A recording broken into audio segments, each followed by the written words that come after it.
Professor. Beleza, muito obrigado. Na aula passada, então, a gente começou a trabalhar a questão das personas poéticas, né? Eu não vou usar em latim persona, porque já está mais do que dicionarizado, né? A palavra. Então, a gente começou a trabalhar e verificar uma primeira questão que é importante, que era a questão da nada mais do que a verossimilhança, né? Esses personagens necessariamente, vejam bem, necessariamente existem, não é uma necessidade total. Entretanto, tem uma coisa curiosa, e isso eu esqueci de falar na aula passada.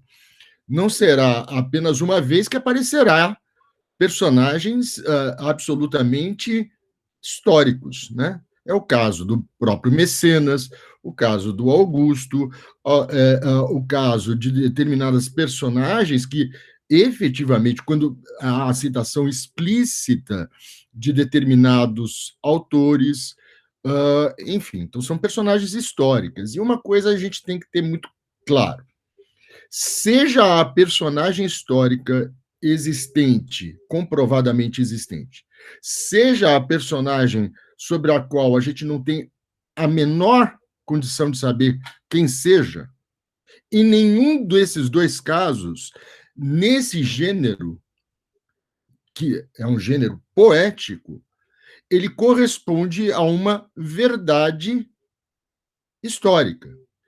Ele é, sim, uma construção poética que pode, sim, estar decalcado em alguma coisa que tem existido. Mas a construção ela tem que ser entendida como poética. Caso contrário, vocês estariam diante de um texto histórico, ou um texto de historiografia, que tem ali as suas dimensões absolutamente bem traçadas, e ainda assim, em hipótese nenhuma, nós podemos entender que esse texto, ainda que seja histórico, vamos supor o texto historiográfico, pensando no, sei lá, Tácito, Tito Livio, Salústio e outros, ainda assim, as personagens históricas, elas têm, do ponto de vista retórico, um recorte que é autoral. Então, você vai falar assim, pô, então a gente vai estar sempre diante de um verossímil criado. Sim, um verossímil que, se repetidas vezes for colocado num texto histórico da mesma forma, sugere ao historiador, sugere ao crítico das letras antigas, de que aquilo ali tem uma grande probabilidade de ser uma realidade, uma verdade, digamos, histórica. Essa foi uma grande briga do ponto de vista da historiografia contemporânea, que foi muito interessante. Tem um historiador, acho que é norte-americano, talvez o Nelson saiba me dizer. Eu acho que é norte-americano, que é o Hayden White. E o Hayden White escreveu um livro, na minha opinião, fabuloso. Infelizmente, ele está esgotado. Era um livro que foi publicado pela EDUSP, chamado Trópicos do Discurso. Se alguém conseguir, me fala, porque eu tinha uma estante em casa, e eu morava numa casa muito antiga, e teve uma estante que era de historiografia, os bichos comeram. Eu não usava há tempo o livro, um dia eu peguei e só tinha capa, não tinha mais nada dentro, tinha comido tudo. Mas eu me livrei dos bichos, mas não consegui resgatar muitos livros, né? Infelizmente. Então, se alguém conseguisse esse texto, é um texto que merece ser lido. Trópicos do Discurso, do Hayden White. Acontece que ele, quando escreve esse livro, ele vai dizer justamente o seguinte: o texto historiográfico ele é um artefato retórico. E se ele é um artefato retórico, ele está a serviço de uma argumentação que é sempre própria, que é sempre pessoal, que é sempre intransferível, e, portanto, ele não está trabalhando com a ideia de verdade, mas sim com a ideia de verossímil. Então, nesse sentido, a gente poderia até aproximar o texto histórico do texto poético. Um outro historiador, o Arnaldo Momigliano, italiano, ele caiu de pau no Hayden White, dizendo que ele estava viajando porque a matéria histórica ela é decalcada na verdade, senão ela não é história. Bom, essa briga foi adiante, e aí entrou um outro italiano na discussão, num outro livro chamado Olhos de Madeira, do Carlo Ginzburg, que é um outro historiador que eu reputo fantástico. E ele vai discutir justamente essa junção entre aquilo que é o verossímil e aquilo que é a verdade. E como, em certa medida, essas duas coisas elas se tocam em algum momento. E, nesse sentido, a gente poderia entender que mesmo o texto poético, que aristotelicamente é o texto que retrata aquilo que poderia ser e não aquilo que é, ao contrário da história, capítulo 9 da Poética, de Aristóteles, vocês teriam aí ainda, assim, uma possibilidade de encontrar algum tipo de realidade decalcada nesses textos poéticos. Bom, na aula passada, ainda trabalhando com a hipótese do verossímil, então a gente viu um exemplo inicial, que era justamente o exemplo de um poeta supostamente existente, porque nada há dele que nos restou, e, portanto, aquilo que é o autor é aquilo que são seus textos. Se os textos não existem, eles são apenas uma notícia. E se é uma notícia, eu não posso, e não tenho comprovação nenhuma dela, então ele é só um verossímil. Também falei que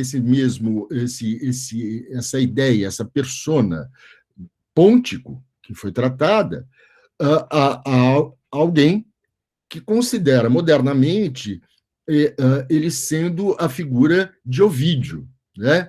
E então, nesse sentido pôntico, um poeta, digamos, épico, né? E esse pôntico poderia supor Ovídio. Vejam bem, Ovídio tem grande parte da obra dele é elegíaca. Entretanto, a maior obra dele é épica. Então, quer dizer, aí teria mais um xiste, né? E uma das suas obras, ele escreveu no Pontos Euxíneos, que é justamente o Mar Negro, né? E o Mar Negro, ele escreveu uma obra chamada Pônticas, né? São epístolas elegíacas chamadas pônticas. Então, mais um elemento, e isso eu esqueci de falar na aula passada, que em certa medida está na base da argumentação do Elslin, que vai tratar tanto o pôntico como um verossímil, mais do que um verossímil, um pseudônimo para Ovídio, da mesma forma que Basso seria um verossímil, uma referência a um poeta iâmbico ou jâmbico, que no caso seria Horácio, né? Horácio. Então, obrigado, Nelson. Então, o capítulo que vocês podem ler é o texto histórico como artefato literário. É um belo texto, vale a pena ler, porque ele resolve essa questão, pelo menos do meu ponto de vista. Obrigado, Nelson, valeu. Bom, agora eu já vou poder ter novamente o livro. Enfim, voltando. Então, o que a gente ficou discutindo na aula passada era justamente a criação desse verossímil, né? Tanto na questão do baço, que a gente ainda não leu, que é a elegia 1.4, como a outra questão, que é essa que eu vou enunciar, e que está relacionada com duas outras personagens. De um lado, um poeta, Galo, e de um outro lado, o patrono do primeiro livro de Propércio, que chama-se Tulo, que aparece já no primeiro poema, nos dois últimos versos, ele vai falar num Tule, né, que é um vocativo da segunda declinação, Túlio, né, e não Túlio, por favor, é Tulo, né, e Galo. Galo que, como vocês viram, se tiveram a oportunidade de ler aquele artigo meu, é uma figura extremamente controversa, porque justamente Galo é o nome do predecessor genérico de Propércio e de todos os elegíacos augustanos, um poeta da trupe, digamos, dos poetas novos, dos neóteroi, né? Da qual faz parte Catulo, né? E que, em certa medida, vai surgir de uma forma metalinguística dentro de Propércio, dentro de Ovídio, dentro de Tibulo. Ele aparece sistematicamente, ou na forma da sua própria concepção poética, isto é, uma referência, por exemplo, a Amores, que seria o livro primeiro de elegias de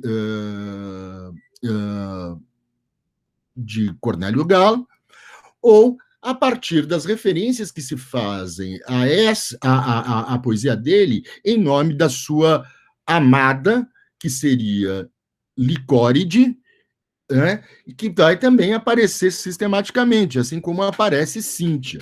Então, aí nós teríamos esse primeiro jogo, se seria Galo ou não, e a gente vai ver que, por exemplo, na edição da Leb do Propércio, que é feita por Gould, essa é a segunda edição, porque a primeira é do Barber, lá da década de 30, a gente teria, então, no índice de nomes do Propércio, lá feita pelo Gould, né, em Yale, inclusive, ele vai dizer que são 5 galos diferentes que aparecem em Propércio. Eu discordo peremptoriamente, e o argumento que eu utilizei na aula passada, só para retomar, era justamente a ideia de que me parecia pouco verossímil você repetir um mesmo nome 5 vezes só no primeiro livro, e ele vai aparecer ainda no segundo, e lá ele aparece como Cornélio Galo mesmo, porque aparece o cânone properciano, lá na elegia 234, que é a última elegia do livro 2, ele aparece lá como Cornélio Galo, né? Nós vamos ver que o argumento fundamental para dizer que Galo não era Galo está justamente nessa elegia, que é a primeira em que ele aparece, que é a elegia 1.5. Tá? E eu, antes de ler, eu vou citar o verso, né? São os versos 23 e 24. Por favor, eu imagino que todos estejam sabendo que estamos ainda com o handout da aula passada, portanto, todos têm acesso ao texto. E diz os versos, dizem os versos, perdão, 23 e 24, né? Nem sua estirpe poderá socorrer você, amante. O amor não sabe ceder às priscas imagens. Bom, o verso em latim, nec tibi nobilitas poterit succurrere amanti. Nescit amor, priscis cedere imaginibus. Bom, Então, a nobreza não poderá te socorrer, você, amante, né? Tibi amanti, tá? Então, você, amante. A nobreza não vai poder te socorrer. O amor, nescit, desconhece, ceder, cedere, priscis e magnibus. Algumas coisas para que a gente compreenda direitinho. A primeira coisa, se você for ao dicionário de latim, um bom dicionário, a palavra nobilitas ela vai ter uma variação, uma amplificação semântica. Isto é, diacronicamente, ela vai ampliar a sua significação.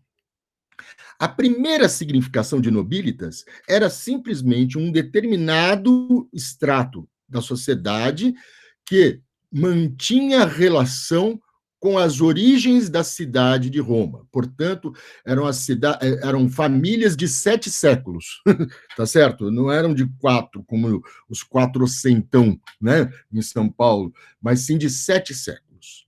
Ou seja, eram aquelas pessoas que teriam chegado à Península Itálica junto com Enéas. É essa a ideia. E isso transcorreu toda a parte monárquica de Roma, ultrapassou a República. Entretanto, quando chega o final da República, essa nobreza ela já tinha incorporado um outro extrato social, que não eram só os aristocratas, eram também os plebeus. Então, a ideia de nobreza se amplia, não são só as famílias digamos, no século XVI, vamos falar assim, família com mapa, né? Ou seja, com a árvore genealógica, e no caso, por exemplo, do Júlio César chegando até Vênus, né? Então, essa é aquela árvore, e, portanto, Augusto também. Então, vocês terão ali uma família também que não tem esse extrato social familiar. Entretanto, famílias que são, digamos, bem entre aspas, muito entre aspas, que eu vou usar um anacronismo, que se vocês falarem que eu disse, eu vou desmentir, mesmo que gravado, que é, assim, uma burguesia mercantil. Falei dois absurdos. Burguesia e mercantil, porque não havia nem o mercantil e nem a burguesia. Portanto, é assim, um grupo social ligado à mercância, ao comércio no Mediterrâneo e também com propriedades rurais, né, na Península Itálica, ou mesmo, depois de um tempo, nas províncias romanas, que se espalham por todo o Mediterrâneo, indo desde a Lusitânia até o Mar Negro. Quer dizer, e ainda indo ao sul, lá na Ásia Menor, chegando até a Judéia, tá certo? Então, quer dizer, um espaço considerável, né? Depois vocês vão ver que eles alargam ainda mais esse espaço e vão partir da parte meridional da Grã-Bretanha, né? Eu fico imaginando meridional porque tem lá as muralhas de Adriano, né? Ao sul das muralhas, que fica ali na fronteirinha da Inglaterra com a Escócia, que é um lugar assim maravilhoso, não só pelo uísque, mas também pela beleza física, mas principalmente pelo uísque, e que lá tem ainda os vestígios dessa muralha. E para todo o sul da ilha, você tem, então, uma colonização romana. E que isso se estende, portanto, a todo esse universo romano que passa também pelo norte da África.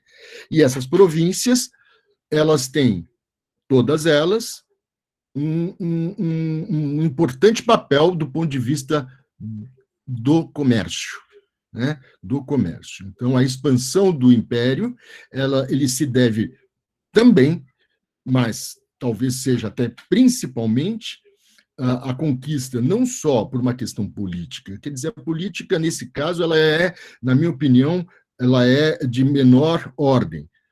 O interesse romano nas províncias é você aumentar o tesouro romano, tá certo? E esses plebeus, eles faziam parte dessas pessoas que passaram a colonizar as províncias e dali passaram também na Península Itálica, antes, naturalmente, mas gerando ou produzindo uma riqueza que será a base desse império. Bom, mas por que eu estou dizendo isso? Porque esse termo nobilitas, então, ao chegar na República, ele tem uma expansão de sentido que sai apenas da aristocracia de nome e passa a ser também de uma elite comercial. Tudo bem? Ok. Ocorre, entretanto, que no início do Império, esse censo se alarga ainda mais. Esse censo se alarga ainda mais.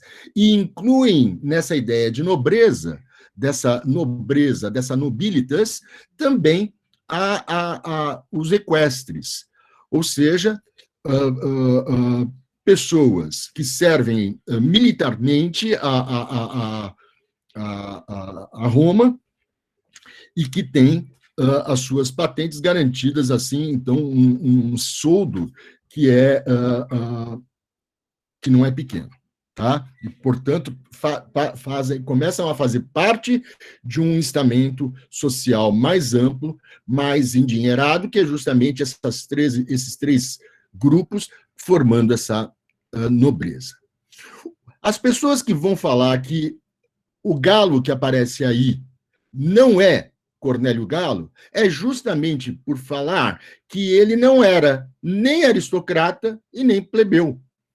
Ele era um equestre. Portanto, ele não estava garantido pela nobilitas. Então, falava, como você vai falar de uma nobreza? Primeiro, eles consideram que assim, a construção poética vai ter essa preciosidade, esse preciosismo, né? Quer dizer, falando do amante, que é a sua nobreza. Não, ela é inclusiva, porque Cornélio Galo, ele era o prefeito de Roma no Egito, tá? E ele se matou. Ele cometeu suicídio, né? E esse Cornélio Galo, portanto, falar que ele é da nobreza é absolutamente verossímil diante da caracterização de nobreza para essa sociedade. E ele completa, né? O amor desconhece ceder às antigas imagens. Existe um culto dentro de Roma que é o culto das imagens ancestrais. Quando você entra numa casa romana, patrícia, inicialmente, e depois plebeia, e mais tarde equestre, você vai encontrar dentro do átrium dessa casa, da domus romana, você vai encontrar um painel que eles chamam de columbarium.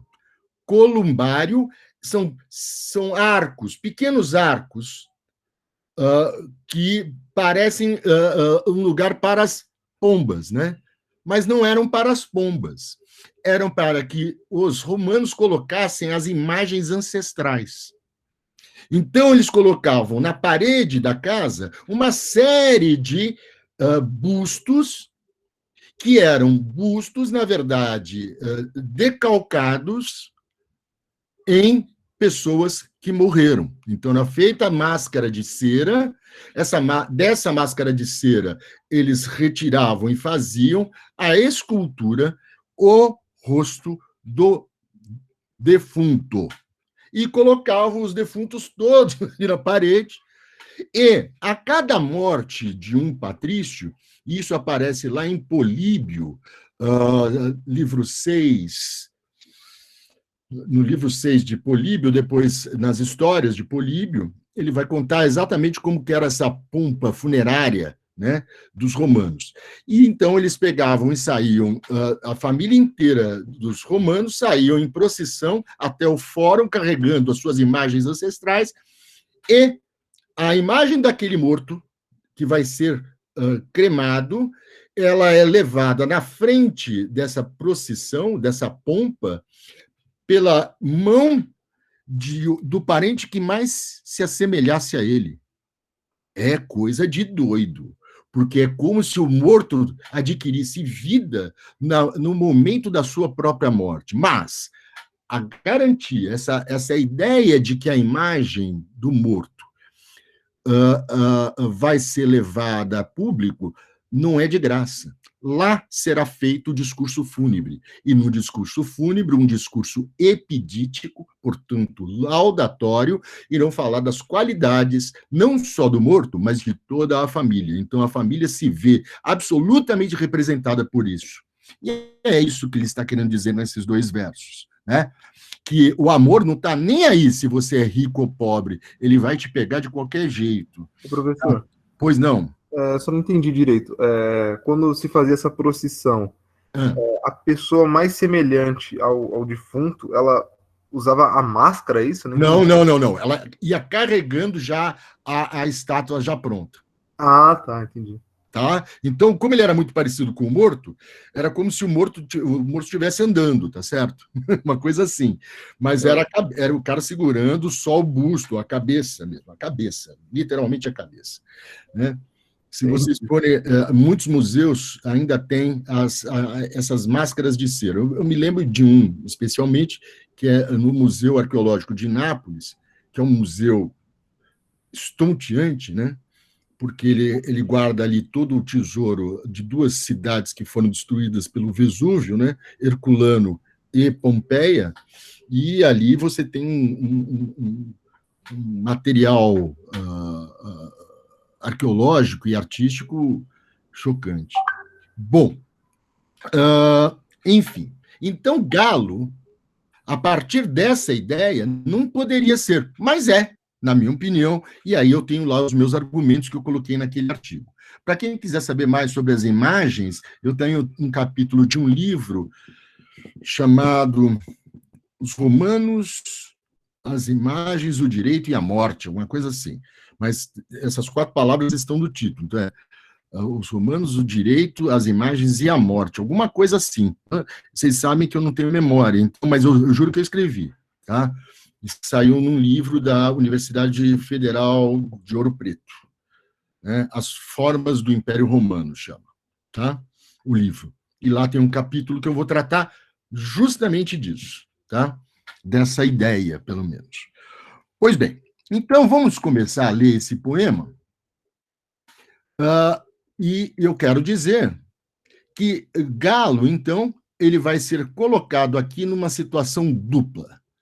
Ele é, primeiro, um poeta. Portanto, um poeta com uma especificidade diferente de Pôntico, ele é um poeta elegíaco. E, nesse sentido, então, ele guarda, em relação a Propércio, a ideia de emulação poética. Todo mundo sabe o que é a emulação, espero. Então, a emulação, para aqueles que não se lembram, é o processo de imitação, tendo em vista um predecessor, e a partir das ideias poéticas que esse predecessor teve, isso passa a fazer parte do processo de imitação, que inclui, nesse caso específico, a superação, ir além. Então, a partir de um ponto característico da imitação poética, né, nós teremos também a superação. Então, é um rival artístico, né? É aquele, vou fazer como ele, respeito à obra. Entretanto, vou tentar superar esse resultado que ele teve. É muito interessante, para ter ideia desse tipo de processo de imitação, ler os livros sobre a arte do Plínio o Velho. Plínio o Velho, ele é chamado de enciclopedista, né? Porque ele escreveu a respeito de minérios, a respeito da natureza, a respeito da educação, ele escreveu sobre tudo. Uma longa e vastíssima obra chamada História Natural. E nos livros 34, 5 e 36, ele vai tratar da arte, ou da arte no metal, ou da arte na pedra, ou da pintura. No 35, ele trata especificamente da pintura. E no 36, ele vai tratar eu me confundo sempre. 36, ai, meu Deus, um dos dois. Eu sei que o 35 é pintura, 34, eu não me lembro se é metal, e se 36, acho que é escultura. Acho que é isso. Bom, mas não importa. E o que faz o Plínio Velho? Ele vai pegando pintor a pintor, a partir da datação por Olimpíada, e vai dando as características da pintura ou da escultura ou do cinzelamento desses materiais, e vai dizendo o que um fez além do outro. Ou seja, mostrando que um tomava algo que o outro fez, mas aplicava um outro método, uma outra tecnologia, uma outra, enfim, técnica, não tecnologia, mas uma outra técnica que fazia a arte ser superada a cada imitador, a cada êmulo, portanto. E isso acontece também na poesia, tá certo? Então, o que o autor sempre pretende. Eu dou um exemplo na poesia a respeito disso. Se vocês se lembram, o poema 330 do Horácio é assim, ó. Eu vou tentar lembrar a parte que eu me lembro, tá? Depois aí eu devo esquecer. Construir um monumento mais perene que o bronze, mais alto que a decrepitude das pirâmides dos reis, para que nem a chuva devastadora, nem a inumerável série de anos possam destruir. Não morrerei completamente, e a maior parte de mim sobreviverá à Libitina, a deusa da morte. Né? E aí vai. Né? É um poema, então, em que ele está falando do resultado da sua obra poética, que eram os livros de odes, os 3 primeiros, esse é o 330, era o último poema do último livro na época. Depois de um tempo, ele vai fazer o 4º livro de odes, mas ali ele tinha decidido não fazer mais odes. Né? Ele ia se dedicar às cartas e às sátiras. E, enfim, e essa mesma construção, exatamente igual, vai aparecer, por exemplo, nas Metamorfoses, no último livro, nos últimos versos do livro 15 das Metamorfoses, uma construção muito semelhante. Né? E vai aparecer em outros autores também. Ou seja, a partir de uma propositura que era horaciana, outros autores vão se valer dessa mesma tópica, usando os mesmos termos, para serem colocados nos últimos livros de suas obras. Tá? Então, a gente vai ter, sim, aí uma ideia de êmulo poético. Pois bem, começa assim o poema. Vamos lá. Pare invejoso, enfim, sua fala desagradável, e deixe-nos que sigamos parelhos na mesma via. Né? O que você quer, louco? Ter a minha raiva? Sentir meus furores? Sentir as minhas loucuras? Boçal, infeliz, você se lança para os piores males. Infeliz, levando seus passos por fogos ocultos, bebendo os venenos da Tessália. Está fazendo aí uma referência aos venenos da Tessália, só pode ser Medeia. Né? Ela, se comparada às putinhas, não é par. Ela não consegue irar-se suavemente com você. E se ela, por acaso, não é contrária aos seus assédios, vai dar, então, milhares de inquietações. Não irá abandonar seu sono, nem seus olhos. Ela é única, por seu moto, detendo machos cruéis. Então, notem bem que ele parte né, já de uma invectiva muito séria e vai começar a falar dessa mulher. E esta mulher é Cíntia. Tá? Então, para, enfim, a sua fala desagradável, deixo que eu e ela sigamos a nossa vida parelhos, juntos, né? Pares, né? Então, novamente, então, invide, insane, infelix, ou seja, ele vai colocando uma série de adjetivos, invejoso, louco, né? Depois miserável, infeliz, para dizer que ele está angariando para si toda a ira do amante que vai ser trocado, né? Porque ele está com medo de que Galo consiga conquistar a sua amada. Veja, Galo conquistar a sua amada é uma inversão da emulação, não é? Porque Galo é mais velho, bem mais velho que Propércio. Portanto, qualquer tipo de relação de êmulo poético seria sempre o contrário, mas o Propércio, para variar, brinca com a ideia e faz a inversão dessa ira que deveria ser de Galo, porque quem roubou os amores de Galo foi Propércio, e não Propércio. Propércio roubou de Galo, e não Galo roubou de Propércio. Entendem o que eu estou dizendo ou não? Então, existe aí essa raiva, é uma raiva meramente retórica, isso aí é absolutamente nonsense no sentido de haver aí uma construção que seja de matéria verídica, ao contrário, ela é uma matéria poética e, portanto, é algo que poderia ser, mas não foi, tá certo? Então, temos que ter muito claro.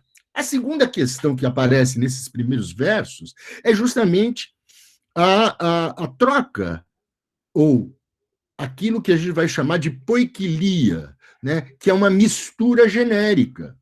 Se a forma é elegíaca, e o tema não é. Porque o tema aí, com o uso desses adjetivos, é o tema do iambo, da poesia jâmbica, da invectiva, do falar mal, do escárnio, né? Do escárnio. E aí, terminado ali no verso 10, né, dar milhares de inquietações, né, sensacional, né? Ou seja, ele vai sofrer o pão que o diabo amassou. Aí ele começa a imprecação, que é outra característica da poesia jâmbica ou iâmbica. Ela não irá abandonar seu sono, nem seus olhos. Essa inquietação quer dizer que ele vai ter é que ele vai estar completamente perturbado por essa mulher. Se ele acha que ele irá conquistar alguma coisa, não. Quem é a presa fácil é o outro, é o homem. Portanto, mais uma vez, dando mais esticando aquela a aula da semana passada, em que eu mostro que essa mulher elegíaca é uma mulher com uma vida promíscua, não vou dizer, porque acho que é muito juízo de valor, uma vida libertina, uma vida livre, libertária, inclusive, né? Faço o que eu quero, não vem com essa, não. Assim, eu sei cantar, sei dançar, conheço grego, conheço latim, gosto das festas, gosto de roupas transparentes, gosto de transar a milhão. Eu sempre me lembro dessa mulher. Vocês assistiram Roma? Vocês nunca assistiram Roma? Vocês não viveram. Eu tenho dó de vocês. Tem de assistir, pô. Não pode deixar de. Tem que ver as 2 temporadas. E são só 2 temporadas. E é muito bem feito, gente. É muito bem feito. E é legal que as duas personagens centrais do seriado, da primeira temporada, são dois soldados extraídos, né, da obra de Júlio César. É muito curioso. Então, ele pega esses dois, aparecem esses soldados na Guerra das Galhas, e eles puxam e colocam na realidade. É muito bacana. Assistam Roma. E aí vocês vão ver que a mãe de Augusto, a Átia, ou a tia, a Átia, na verdade, ela vai agir. Não é da Netflix, eu não sei em que streaming está, eu não tenho a menor ideia. Um dia eu podia fazer uma sessão, mas para vocês verem só um pouquinho, mas aí eu não vou poder gravar, vai ter que ser sem gravar, porque senão não vão cortar a minha aula, então não quero. Mas tem cenas assim fantásticas de como essa mulher empoderada, rica, de um extrato social altíssimo, mãe do futuro imperador, cai na putaria, mas na maior, hein? Sem o menor problema, e ela gosta mesmo de transar com o Marco Antônio, que também dizem é algo absolutamente verídico, tá certo? Era uma transa dele.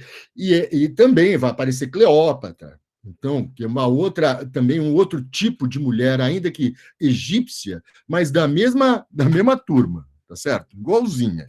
Então, e essas coisas aparecem lá em Suetônio. Então, tá garantido aí, ainda que a biografia não seja talvez um gênero tão historiográfico e mais um romance histórico, o filme Cleópatra já ajuda, mas a série é melhor. A série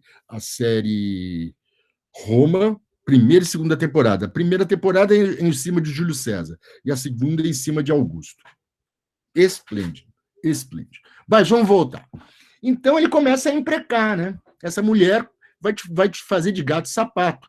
Ela é a única, por seu modo, detendo machos cruéis. Veja bem, eu traduzo feros viros, tá certo? Então,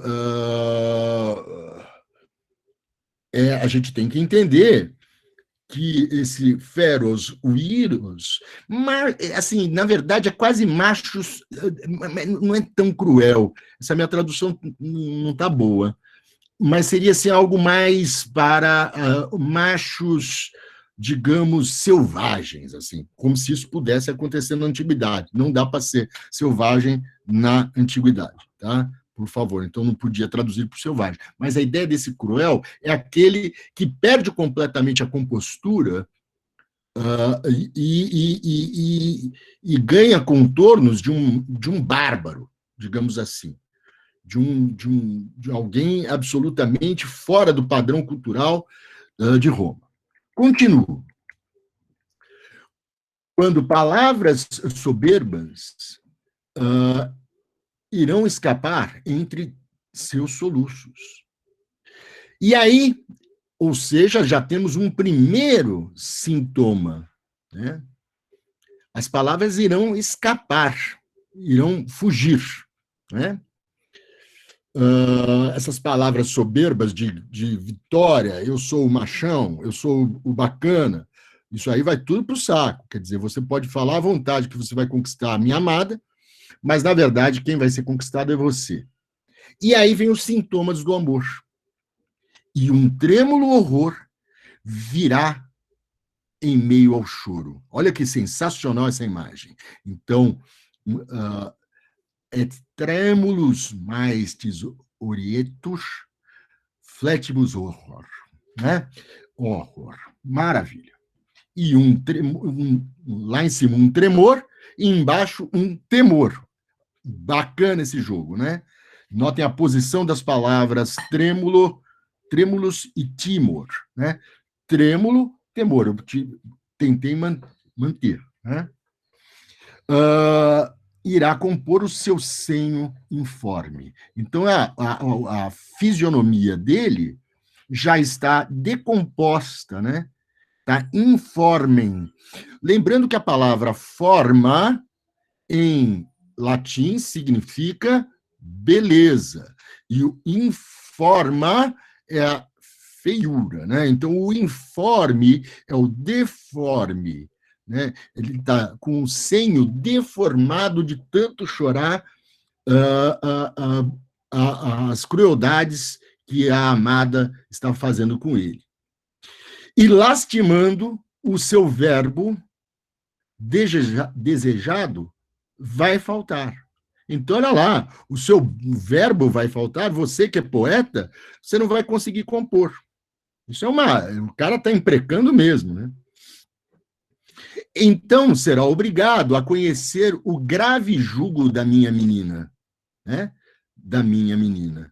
O grave jugo da nostrae puellae. E o que seja voltar expulso para casa. Ou seja, vai embora, você vai lá, cai nas graças da dômina, da puella, ela vai usar você e vai jogar o bagaço fora. Essa é a ideia. E vai ser expulso e vai voltar para casa, sozinho, naturalmente. E já não irá se admirar tanta vez com o meu pallor, ou seja, a minha palidez, a minha tristeza, esse jeito de acabado que eu tô, porque ela me manda, né? Ou porque sou nada em todo o meu corpo. Esse verso é fantástico. Aut cursim toto corpore nullos ego. Ou seja, eu não tenho um ego. Eu dissipei, eu derreti. Literalmente, assim, eu me esvaí. A minha personalidade, ela se esvai diante de um amor tão doentio, de uma comorbidade que está tão... morbus amor. O amor doença, o amor doentio, né? Beleza. Então, julgo expulso de casa é o meu pallor. Ou porque sou nada em todo o meu corpo. Ou seja, em nada, nenhuma parte, né? Nem sua estirpe poderá socorrer você, amante. Aí vem contextualizado aqueles dois versos. O amor não sabe ceder às priscas imagens. Quando eu vejo esse tipo de construção, ele é quase sentenciosa. Vocês entendem isso? Que eu estou querendo dizer como uma sentença, é como se você fosse assim, uma conclusão, um corolário de tudo que está acontecendo. Então, o amor, que é o responsável por toda essa deformidade do ethos do amante, ele não adianta você ser nobre, não adianta você ter família rica, porque você vai dançar do mesmo jeito. Se você tiver dado a menor pista de infidelidade, então, se você pular a cerca, tá? Com rapidez fará de seu renome rumores. E vejam bem, tão cedo, então quito de tanto nomine rumor eris. Então, a palavra rumor, que é uma palavra que eu trabalho num outro texto, mas em outro contexto completamente diferente, e é uma palavra interessantíssima, né? Porque o rumor, ele é fonte de história, né? O rumor é uma fonte de história, né? Então, por favor, quando atualmente vocês se veem diante de fake news, né? A fake news sempre existiu, tá? E o interessante do rumor é que você tem a mala e a bona fama, né? Você pode ser bem afamado ou mal afamado. O mal afamado geralmente vem pelo rumor. Ou seja, você vai ser mal afamado não porque você fez coisas boas. Você vai ser mal afamado porque alguém espalhou alguma coisa ruim a seu respeito. E a partir do momento que essa fama ruim ela vai aumentando, e ela aumenta, porque quem conta um conto aumenta um cento, então o cara que já era ruinzinho, quando chega no final da corrente, ele já é a pessoa mais execrável do universo. Tá? Então é isso, é a fama. Então essa coisa do rumor, e essa imprecação de que ele vai ser execrado, é um dado importante para todos nós, nesse caso. Né? Então, eu não poderei trazer alívio à sua súplica, pois não tenho tratamento algum para o meu mal. Eu mesmo não tenho tratamento. Então, quer dizer, não existe aí o remédia amores, os remédios do amor. Não existem aí nesse caso. Então, você está doente e você não tem um fármaco, aquilo que venha a curar, tá certo? Então, você não vai ter nada que te possa fazer que você possa melhorar. Mas, míseros, nós dois, seremos movidos por um amor comum e choraremos um nos ombros do outro. Cara, ridículo. Isso é muito ridículo, né? Quer dizer, é o corno e o outro, porque aí acaba sendo um o corno do outro, né? E ela comandando o jogo, esse jogo de espelho, né? Esse jogo de espelho, e entre dois poetas que são elegíacos, que sofrem por isso na sua construção ética. Eles têm de ser assim. Por isso, ó Galo, não procure saber qual o poder de Cíntia. Ela, quando chamada, não vem impunemente. Eu acho esse poema esplêndido. Não sei o que vocês acharam. Alguma pergunta sobre esse, especificamente? Eu gosto tanto desse poema, não sei se vocês gostaram. Notem bem, esse foi o primeiro, a Galo, né? É o poema 5. Olha que coincidência. O próximo poema que vai ser a Galo é o 10. Olha a posição simétrica dentro da construção do livro. Então, a gente começa a ter noção de que alguma coisa vai acontecer com essa coincidência que não pode ser coincidência. Ela tem aí alguma motivação. Né? Esse poema, eu acho um dos poemas mais sensuais que há. A deliciosa calma, quando, espectador do amor, eu, cônscio, estava próximo do seu pranto. Veja bem, eu, espectador, testemunha, tá?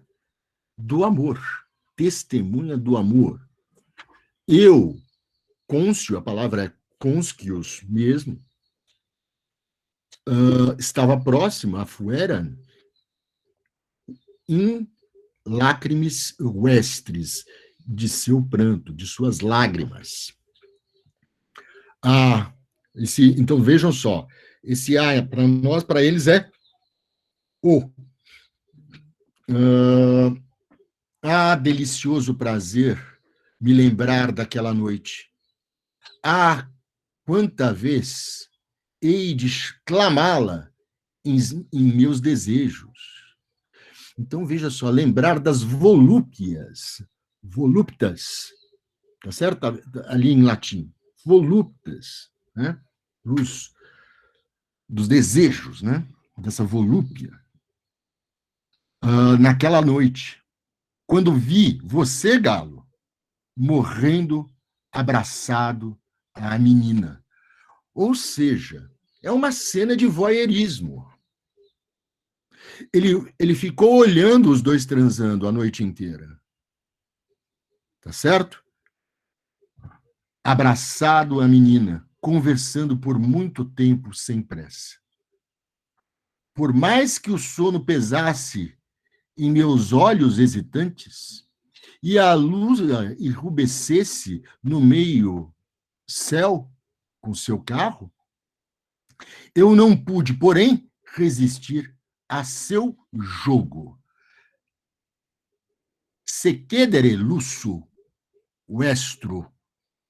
Vejam só, a palavra luxus, ludus,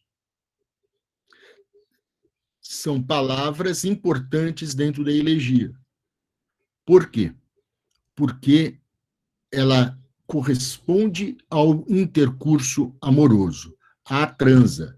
O jogo é a brincadeira. Vamos brincar. Macunaíma, vamos brincar. A ideia é essa. Então, a ideia de que o amor é jogo é algo que é importante também. Ele vai ser jogo de um lado, vai ser guerra de outro também. Tá certo? Então, é um jogo em que há um embate, o embate dos corpos nus, né? Então, vamos lá. Eu não pude, porém, a seu jogo.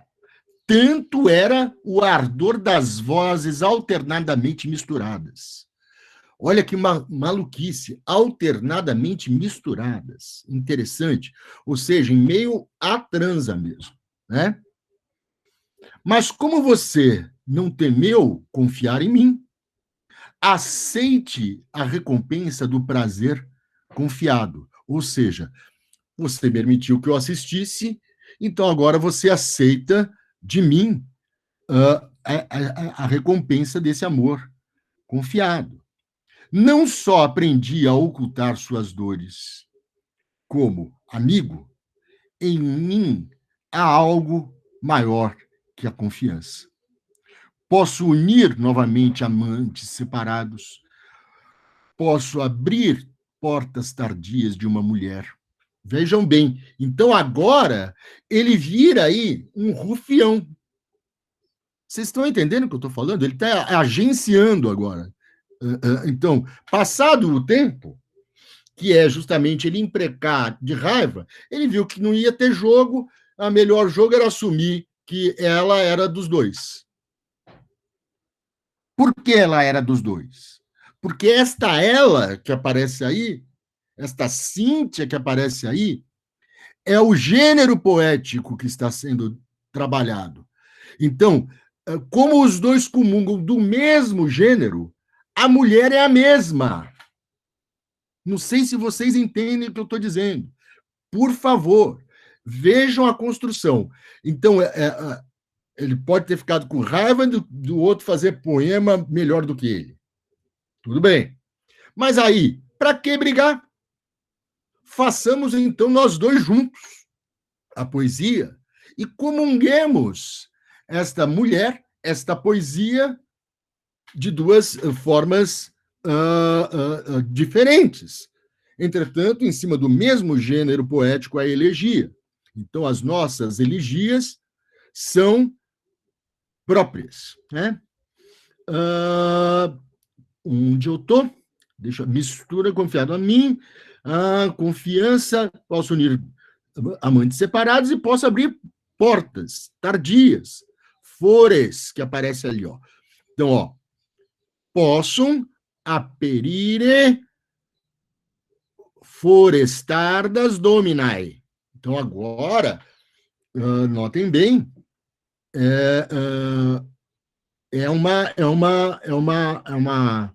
a ideia do Paraclausítion, que ele, com o seu próprio poema, consegue abrir para o outro as portas da sua amada, né? Da sua poesia.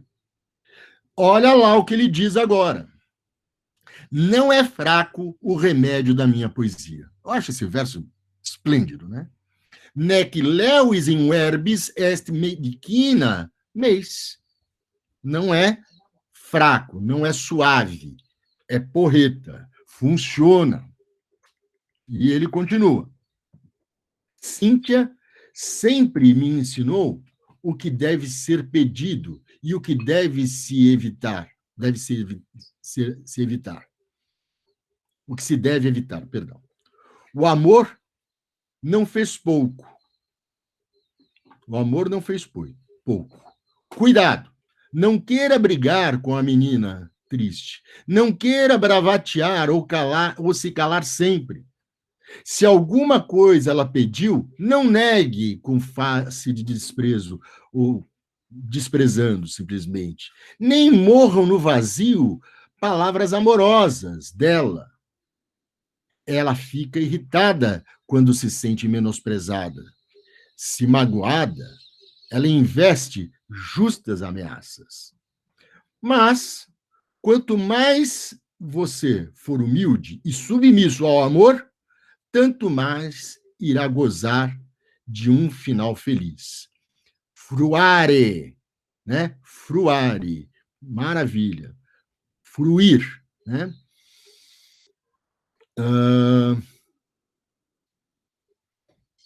Perfeito. Poderá alegre ficar com uma menina, quem nunca for livre de um coração vazio. Não sei o que vocês estão achando, eu acho esses dois poemas realmente assombrosos, né?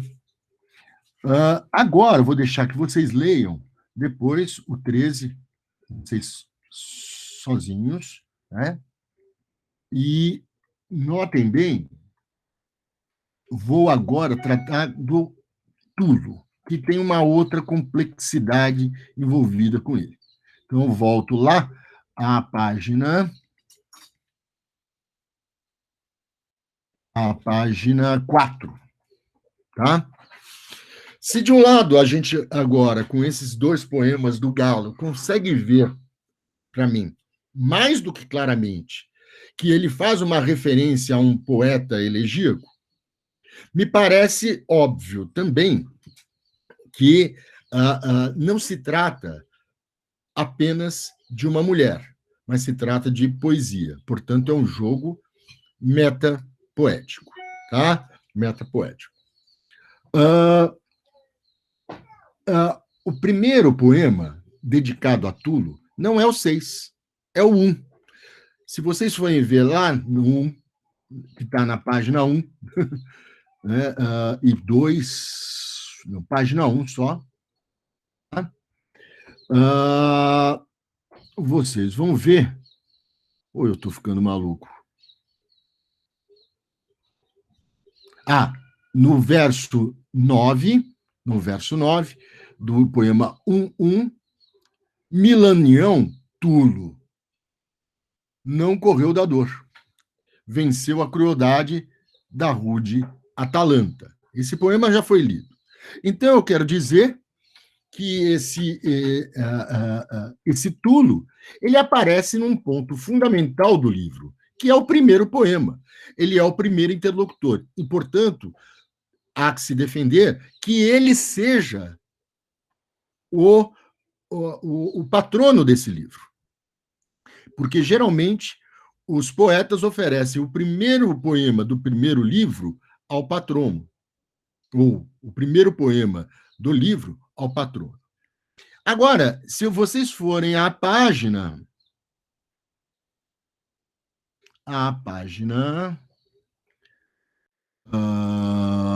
6, vocês vão ver o poema 22. 22. É um epigrama.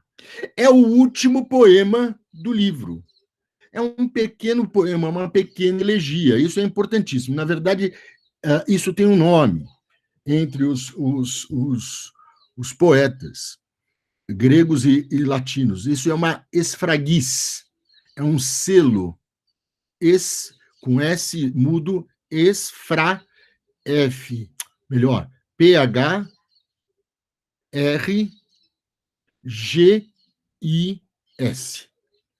Repito, S, mudo, G, R, G,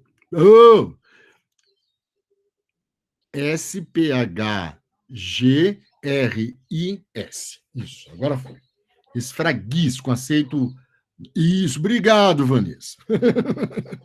Tem um pessoal muito que ajuda a barbaridade quando o professor é ruim, né?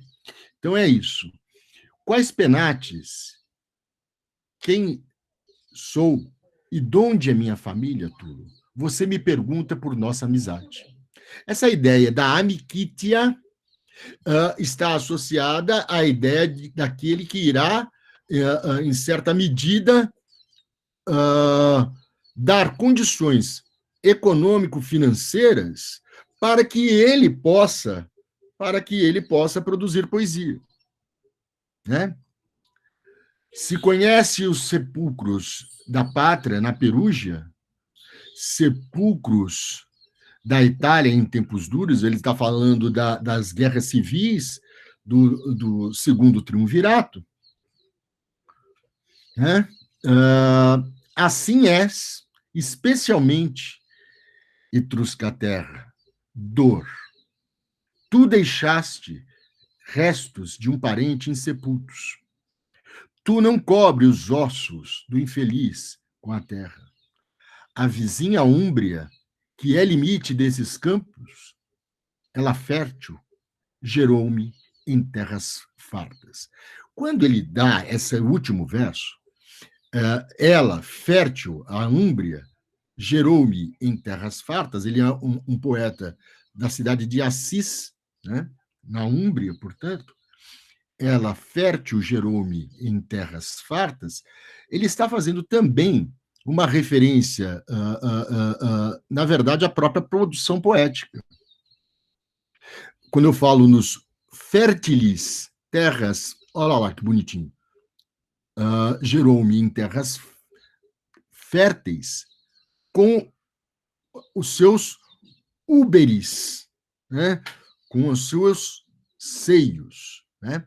Essa ideia de fertilidade da terra se transmite à fertilidade técnica do poeta. Então, ele fala para o Túlio quem ele é, de onde ele vem e qual é a sua principal característica, que é a ter a capacidade de gerar boa poesia, né? Essa é uma leitura, não é a única que se faz dele, tá? Voltemos agora ao poema 1.6.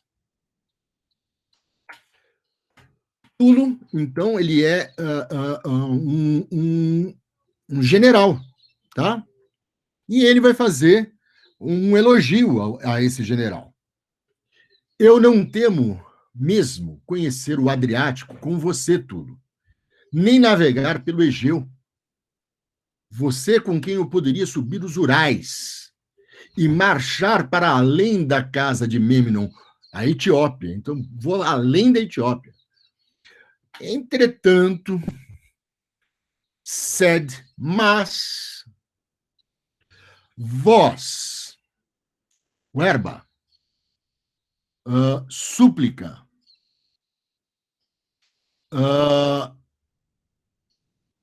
abraço da menina, sempre com a face triste, me retém. Então, olha, tudo bem, eu poderia ir com você, não temeria, eu tenho coragem, mas, olha, a minha menina, a minha Puela, a palavra da minha Puela, que está abraçada, complexa, né? Ela me pede para que eu fique, e, portanto, eu não vou aceitar ir embora, né? Então, essas coisas todas me retêm. Ela, todas as noites, abre-me seu fogo. Uau! Né? Ila, mihi, totis argutat noctibus ignis. Né? Totis ignis. À noite. Para mim, ela expõe o seu fogo. Expõe o seu desejo. Ignis, fogos. E queixa, se abandoná-la, que não existem deuses. Que deuses não há. E já diz que não é mais minha ameaça. Qual amante traída diz a seu macho? Né? Ou seja, ela está, o macho, na verdade, amante, é um ingrato, o Iro, tá? Ingrato o Iro. Por isso, poderia ser traidor, né? Ou ingrato, né? Aquele que trai, aquele que não é grato, né? Aquele que é pouco gentil. A isso não resisto nem um segundo. Morra quem possa amar soberbo. Acaso é-me tão útil conhecer a douta Atenas, ou ver as velhas riquezas da Ásia, que Cíntia me insulte enquanto tu zarpa o navio e arranhe o rosto com loucas mãos. Essa é uma prática romana, né? As mulheres, as mães principalmente, diante do filho morto, se arranham e percutem no peito. Né? É aquela coisa bem mama mesmo, né? Tal, sabe? E isso também acontece com a mulher que se sente abandonada quando vê o seu amante indo embora no navio. Essa é uma imagem interessante, lembra alguém, né, da mitologia. Vocês estão lembrados? Não? Então depois pesquisa. Alguém sabe? Quem foi abandonada na praia? Não. Ariadne? Ariadne, é isso aí, isso aí. Ariadne. Professor, eu lembro também da Calypso, não? Também, mas a Calypso, ela teve uma, assim, ali eu achei mais uma concessão, né? Mas, enfim, né? Ela não queria que ele fosse embora, mas deixou, também não teve essa. Também, quando quis segurar, segurou também. Tá certo? Bom, mas no caso da Ariadne, não, foi deixada lá na praia, né? E é bem isso. Vai aparecer uma comparação de Cíntia com Ariadne, acho que no poema 3 ou no poema 2, que a gente vai ler naturalmente.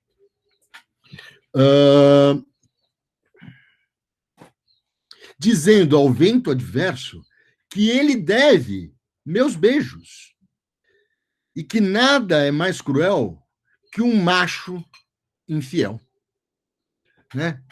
Infido uiro, ela fala 2 vezes isso. Você nota, então, que nesse caso ele está quase supondo, é uma suposição, isso é um hipotético, não é algo real, é que se ele a abandonasse, ela iria fazer tudo isso. Tolinho, não é nada disso. Pelo menos estava ficando completamente inverossímil isso. Você tenta superar honras de teu tio, o tio do Tulo, e concede a sócios e memorados velhas leis, pois seu vício nunca cedeu ao amor, mas sempre sua cura foi a pátria amada. Por favor, eu escrevi isso antes do Bolsonaro, tá? Senão vai parecer... Vou mudar hoje isso. Vou mudar hoje. Né? O pior de tudo, mas não é amada, é armada. Tá? Mas ficou ruim do mesmo jeito. Tá certo? Que o tal menino não leve a você minha dor e tudo que experimentei com o meu pranto.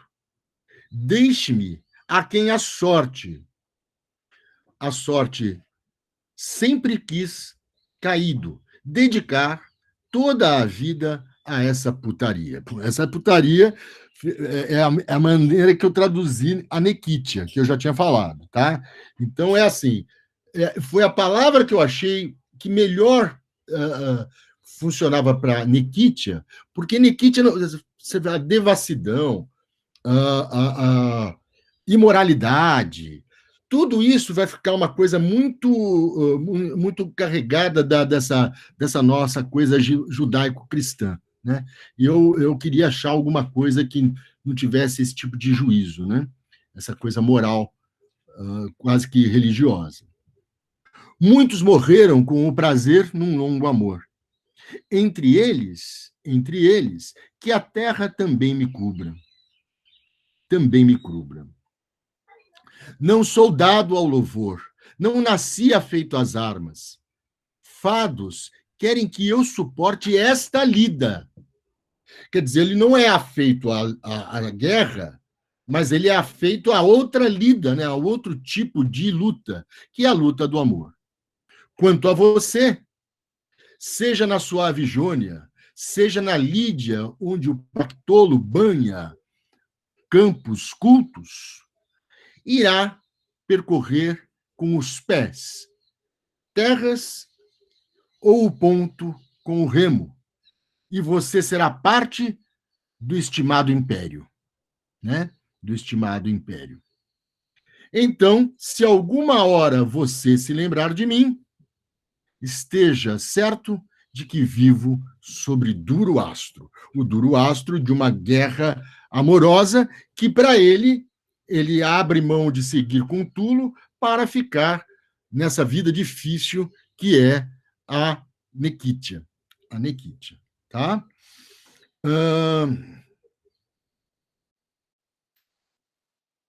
Essa é uma comprovação, a 14, por favor, aquilo que eu falei a respeito dessa gente elegíaca. Ainda que você esteja lânguido no Tibre, ou seja, já fiquei imaginando o cara deitado assim na margem do Tibre, com umas escravas abanando, ele tomando um solzinho e aquela aguinha correndo assim, caindo sobre o corpo dele nu, naturalmente, e beba vinhos lésbios numa copa de mentor, e ora admire céleres batéis correndo, ora os lentos remos navegando, ainda que o bosquete estenda-se no cimo, selva alta, como o Cáucaso de árvores, muitas ocupe-se, que isto, porém, não se compare ao meu amor. O amor não cede a grandes riquezas, mais uma vez. Ou seja, não adianta ser rico, porque o amor vem e manda bala, tá? Então, o que pode ser dito a respeito desse Tulo é que, do ponto de vista de uma estrutura social romana, ele é o decalque desse homem de família que tem muito dinheiro, inclusive para garantir a sobrevivência dos poetas. Né? Pois, se comigo ela gasta uma calma noite, ou então o dia todo passa em sexo louco, então o Pactolo corre sob o meu teto, e com as gemas do Mar Vermelho, então meus gozos provam a submissão real. Que durem até os fados, deem-me a morte. Quem goza das posses se o amor for adversário? Não adianta nada disso. Que eu não tenha deleite com Vênus triste. Ela pode abater grandes forças de heróis. Ela pode ainda ser dor aos corações rudes. Ela não teme atravessar o portal da Arábia, nem invadir Tulo, o leito púrpura, e revolver o pobre jovem por toda a cama, o que suavizam as sedas de Corvária. Enquanto ela me for favorável, não temerei desprezar reinos ou um presente de Alcino. Bom, então, é a recusa, novamente, de todos os bens em nome do amor. Quer dizer, eu não vou viajar, eu vou permanecer aqui, eu poderia ficar milionário, mas eu prefiro continuar nesta minha lida, nesta minha luta, tá certo? Bom, minha gente, por hoje, alguém gostaria de fazer alguma consideração? Professor, eu tenho uma dúvida. Por favor. Quando o poeta ele se recusa a buscar riquezas em terras distantes e se aventurar dessa forma, né? Uhum. Isso também se enquadra como recusácio ou é só quando essa recusa ela é poética? Veja só, Repete a tua pergunta, que eu fiquei agora. Deixa eu formular de outra forma, que ficou um pouco confuso. Recusácio, né, como o senhor tinha falado, é só quando o poeta ele se recusa a escrever poemas épicos, né, que contam essas histórias elevadas, ou recusácio, esse conceito ele também enquadraria aí quando o poeta ele se recusa a partir, por exemplo, como nesses últimos dois poemas aí, né? Não, Para terras perfeito. distantes, buscar riquezas, Entendi. etc. Entendi. Veja bem, segundo um amigo meu, o Kirk Freudenberg, né, a recusa é uma instituição romana. É do ser romano, da alta sociedade romana, recusar. Interessante isso, né? É assim, olha, trouxe um presente para você. Não, muito, não precisa, não quero, não aceito. E o cara não aceita mesmo. Quando ele tenta, o outro tenta a terceira vez, aí ele aceita. Mas, por princípio, ele recusa. É muito divertido isso. Isso acontece até com Augusto. O Eu tinha lido Augusto. isso em algum lugar, não sei se foi o senhor que Acho comentou. que Eu não fui eu que falei. Eu já falei. Talvez. Então, acho que eu coloquei na bibliografia esse texto. Tenho a impressão que sim. Então, eu lembro de ter lido, deve ter sido o senhor que colocou, agora eu já nem lembro mais. Então, é isso. A recusatio, ela é típica dessa sociedade, e isso pode acontecer não só com a recusa de ir para o exterior combater, né, junto com um grande amigo, como também pode ser simplesmente falar, olha, eu não vou fazer poesia épica porque também não sou habilidoso para tanto. Isso obviamente é uma captatio benevolentiae, né? Uma captação de benevolência. Quando o cara fala que não vai compor épica, mas sim porque não tem habilidade, ele está falando assim, eu quero que todo mundo diga que eu tenha, tá certo? Então ele está jogando para a galera. E então são duas coisas que eles fazem. Primeiro eles recusam, depois eles aceitam, e depois eles falam que eles não têm capacidade para fazer aquilo e por isso não vão fazer, né? Então são várias coisas, mas você começa a notar que se de um lado ele recusa viajar, de outro lado ele não foge da guerra. Ele continua aqui. Então ele vai dizendo, ao fim e ao cabo, que a guerra para ele é outra, assim como o gênero é outro, porque a guerra corpo a corpo, homens contra homens, né, da batalha, ela é matéria da poesia épica. E a guerra amorosa é matéria da elegia, em Roma. Então, isso significa dizer que se eu recuso a épica, eu recuso a batalha. Se eu recuso a batalha e a épica, eu aceito fazer a poesia elegíaca e a fazer a guerra do amor. Acho que é isso. Mas isso acontece em vários outros, né? Em outros tantos gêneros, em outros poetas, em outros momentos. Isso é algo comum, tá? Entendi, Mas, professor. Obrigado. imagina, que é isso, Bruno? Alguém mais? Professor, Por favor. oi. A semana passada eu havia falado que eu queria trabalhar a questão da morte, ver a questão da morte em Propécio, Uhum. né? Isso, eu tinha, e aí eu dei uma lida, e aproveitando que o professor acabou de falar, o colega, não vai à guerra, mas tem a guerra do amor, e durante a semana eu pensei na ambivalência, inclusive, trabalhar tanto o amor, eros, Uhum. como morte, thanatos, né? Uhum. Em Propécio. Ótimo. E para fechar, vendo essa questão da ambivalência coexistindo, né? Uhum. Primeiro eu tinha pensado nisso, e quando eu fui rever a leitura dos poemas, e hoje na aula, é o tempo inteiro esses dois lados, né? O tempo todo, tá? Mas como tem pouco tempo e a limitação dos 5 poemas, né?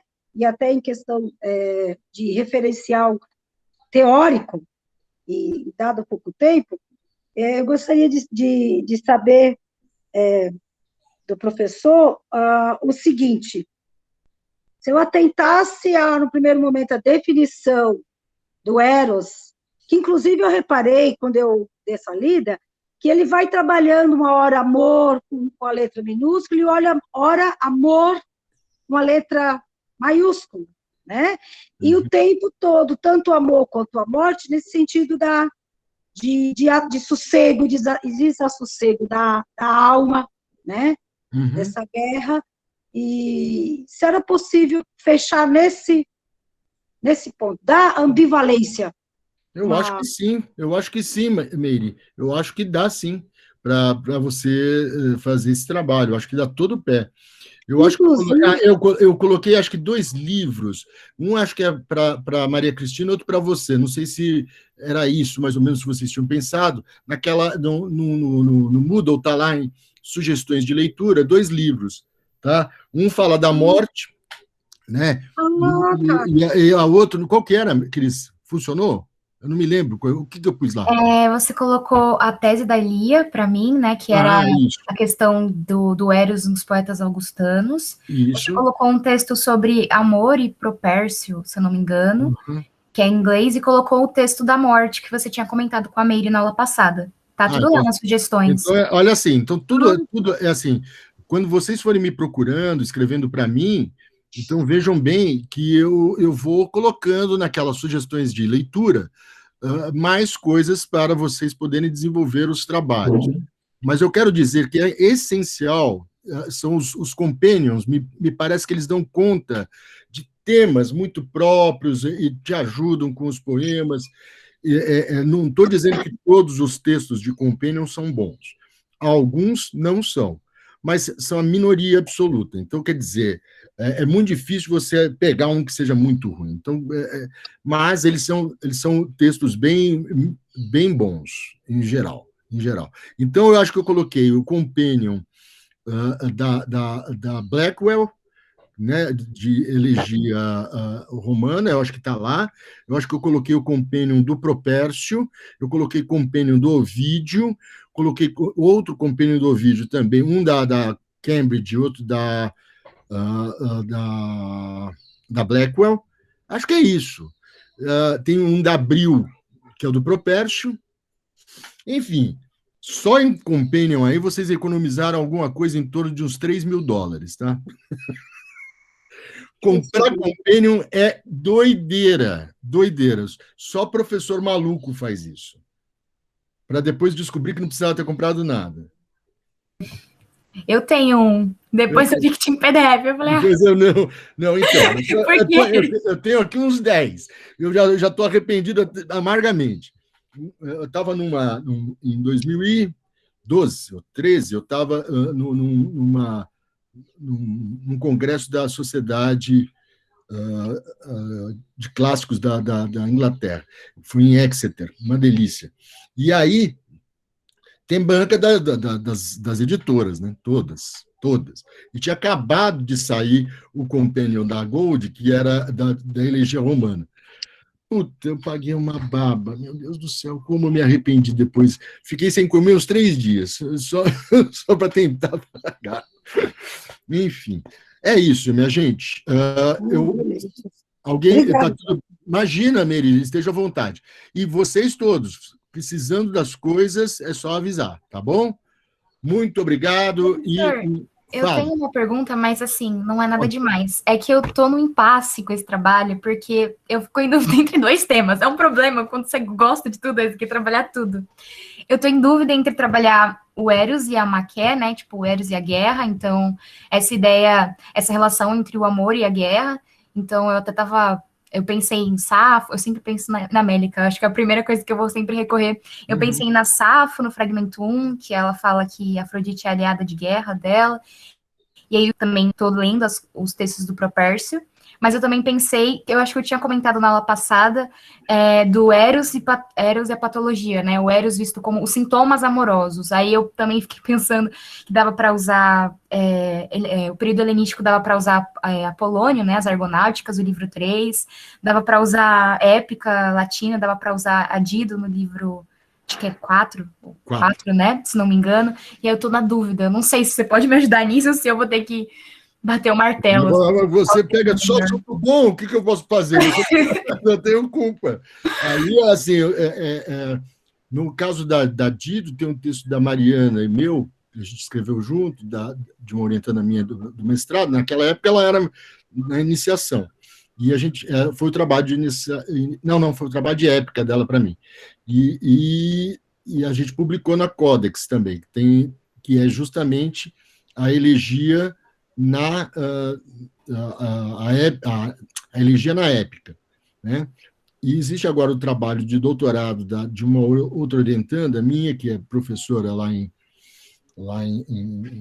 Tefé, no interior do Amazonas, imagina só, e umas coisas de maluco, né? E ela, vocês acreditam que ela ganha melhor que eu, né? Dar aula em Tefé, você vai ter que se virar com a malária. Mas aí, meu, compra um mosquiteiro, né, meu? Sei lá, faz alguma coisa. Pô, o salário dela, não ganha mais, mas para uma pessoa que é mestre apenas, ganhar 16 mil reais. A cara do Gustavo. Não, engole. 16 mil reais. E ainda a ajuda de custo de uma vez por mês ir para Manaus e voltar. Porque Tefé de Manaus são 4 dias de barco ou 4 horas de avião, tá certo? Então, eles dão uma passagem aérea para Manaus, você vai para Manaus, bom, achando que Manaus também não é lá aquela, não é lá grande coisa, ir para Manaus atualmente, inclusive, uma roubada, né? Prefiro ficar em Tefé. E aí, imagina quanto vai juntar de dinheiro. Porque não tem onde gastar. Não tem, vai sair só. Eu falo para ela assim, e ela está lá com o namorado. Então, lá os dois. Ele faz doutorado em física aqui, foi morar lá no meio junto com os curumim lá e tal, tudo direitinho. Eu falo assim, quando acabar essa pandemia, ela falou que vai me levar para lá. Eu falei, ótimo, vamos lá. E é uma cidade histórica, é do século XVIII. Ela foi disputada entre os espanhóis e os portugueses, no meio da Amazônia, no Rio Negro, Alto Rio Negro. Bom, gente, deixa de papo, é isso. Não vou te dizer, Cris, você faz aquilo que você achar melhor. Assim, você vai lendo. Eu acho que os poemas vão te dando o caminho. Assim. Ô, Cris, oi, a Meire. O interessante, quando eu falei de morte semana passada, você falou de Eros. E eu fui procurar um artigo, porque eu estava com muita concepção de morte, não sabia o que aplicar. Aí eu dei uma lida num artigo, aproveitando o gestor, né, que a gente está conseguindo acessar, e eu achei um artigo que exatamente o autor trabalha Eros e Thanatos em Romeu e Julieta, de Shakespeare. Legal. E aí, ele me deu o trabalho pronto, porque eu falei, é isso que eu quero falar, eu quero, aproveitando a nossa área do grego, eu falei, não, eu preciso primeiro ir para Thanatos, ou Eros como divindade, o conceito, e aplicar. Então, foi onde eu achei de maneira, eu estava olhando morte, Thanatos, como algo totalmente negativo, algo sempre da rejeição. Quando eu li o artigo, eu vi a ambivalência, né? E tem bastante relação, né? Tem bastante relação, se você pensar que, puxando para o grego, assim, que os rituais fúnebres e os casamentos têm muitas coisas em comum. Tem uma procissão inicial, tanto no ritual fúnebre quanto no casamento. Então, isso aproxima um pouco, né? Se você pensar que o casamento é a consumação desse Eros e que o ritual fúnebre é o Thanatos ali, agora, né? Assim, se eu fosse maldoso, eu ia falar assim, não, o casamento é o princípio da morte, na verdade, mas... Isso foi horrível, Mas... É óbvio que é a morte para a mulher, né? Porque para o homem não. Sim. Né? É a morte da vida de Pártenos, né? Da vida mas é isso mesmo. É isso. E a citação desse autor, né? Quando ele vai citar, por exemplo, Freud, ele já cita Freud fazendo uma releitura arquétipa, né, do Eros, do Thanatos, lá na mitologia grega. Eu falei, gente, é isso que eu quero, e eu vou ver isso em Propércio. Bora lá! Gente, valeu. Tá? A gente se fala semana que vem. Professor, mil desculpas de prolongar um pouco mais, mas eu tô com muita dificuldade na construção da ontologia, tipo, em relação ao aspecto formal, como que eu devo, por exemplo, colocar os poemas, sabe? Será que você não teria alguma dica? Mil desculpas prolongar. Não, veja bem, assim, você coloca os poemas, você pode colocar numa tradução, o ideal seria que colocasse o texto em latim e o texto em português, mas se você não tem latim, não serve para nada o texto em latim, então só coloca em português, tá? Agora, se tiver alguma coisa que você possa dizer do texto em latim, em algum comentário, aí você usa o texto em latim também, né? Mas eu quero que tenha lá os seus 5 poemas distribuídos que tem um tema que amarre, né?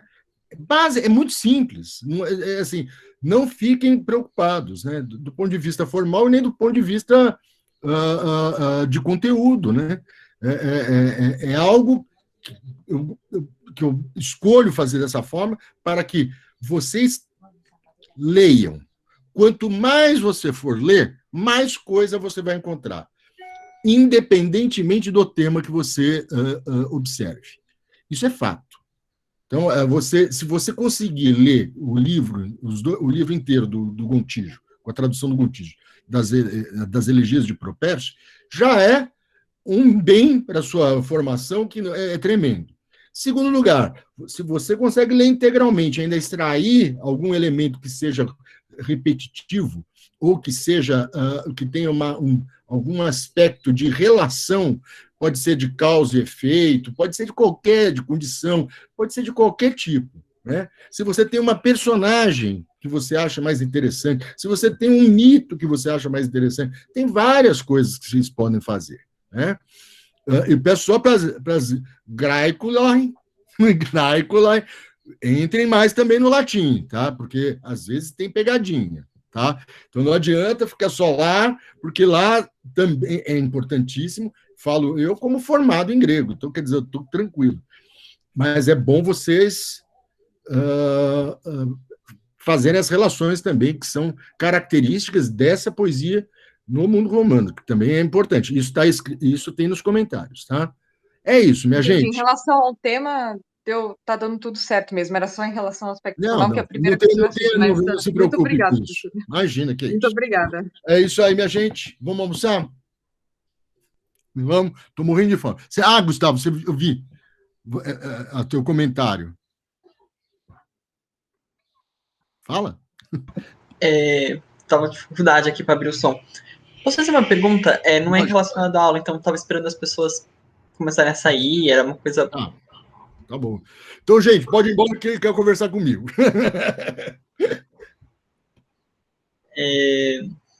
Não, eu queria atrapalhar também, mas não é nada de... Não está atrapalhando nada. Eu vou só parar de gravar também. Você para, Nelson? Deixa eu fazer isso.